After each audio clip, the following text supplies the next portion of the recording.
నీకంటే పెద్దోడే కదా, ముఖ్యమంత్రి కదా. మరి రేవంత్ రెడ్డి గారిని ఉద్దేశించి మాట్లాడేటప్పుడు ఎంత మర్యాదగా ఉండాలి? మరి నీకెందుకు ఆ సూత్రం అప్లై కాలే? కేసీఆర్ పరిపాలన ఉన్న రోజుల్లో కేసీఆర్తో మొత్తం నువ్వే కలిసి ఉన్నావు.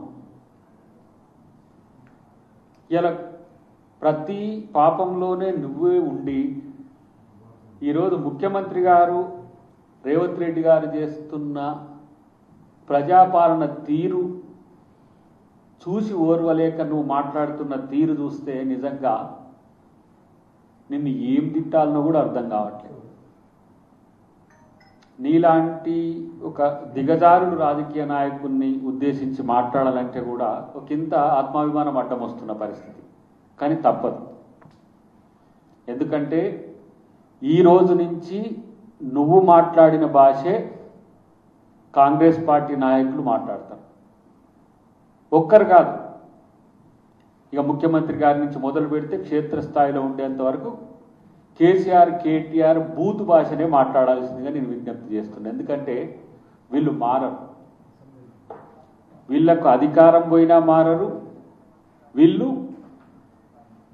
అధికారం ఉన్నా మారరు. వీళ్ళ డిఎన్ఏనే ఇలాంటి బూతు డిఎన్ఏ. కాబట్టి ఇలాంటి బూతు దగులుబాజీల వల్ల ఇవాళ తెలంగాణకు పెద్ద సమస్య వచ్చిన పరిస్థితి. చర్చిద్దామంటే చర్చిద్దాం, మా వాళ్ళందరూ కూడా ఇప్పుడు మీకు సవాల్ వేసేస్తారు. మరి నీకు నిజంగా చెప్తున్నా, బండి సంజయ్ కరెక్టు, బండి సంజయ్ నిన్న మంచిగానే అన్నట్టుంది. నువ్వే కేసీఆర్కు పుడితే, నువ్వే కేసీఆర్ కొడుకు అయితే రైతులకు కాంగ్రెస్ ప్రభుత్వం ఈ 2 సంవత్సరాల్లో చేసిన దానికి చర్చిస్తానికి వస్తావా?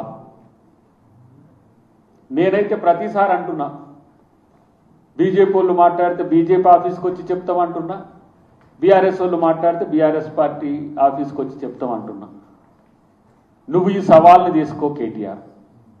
నిజంగా నువ్వు కేసీఆర్కే పుడితే రైతుల మీద బీఆర్ఎస్ ప్రభుత్వం ఏం చేసింది, కాంగ్రెస్ ప్రభుత్వం ఏం చేసిందో తేల్చుకుందాం రా.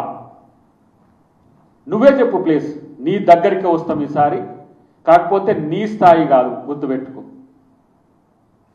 నీ స్థాయి రేవంత్ రెడ్డిది కాదు. మేము వస్తాం, మీ ఆఫీస్కి వస్తాం, బీఆర్ఎస్ ఆఫీస్కి వస్తాం. ఈ సవాల్ను స్వీకరించకపోతే నువ్వు పలాయనవాదం అన్నట్టే లెక్క. నిజంగా నువ్వు కేసీఆర్కి పుట్టనట్టే లెక్క.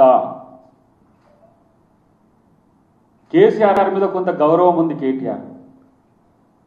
కేసీఆర్ అనేటువంటి పరువును నిలువున తీస్తున్న దరిద్రుడివి నువ్వు.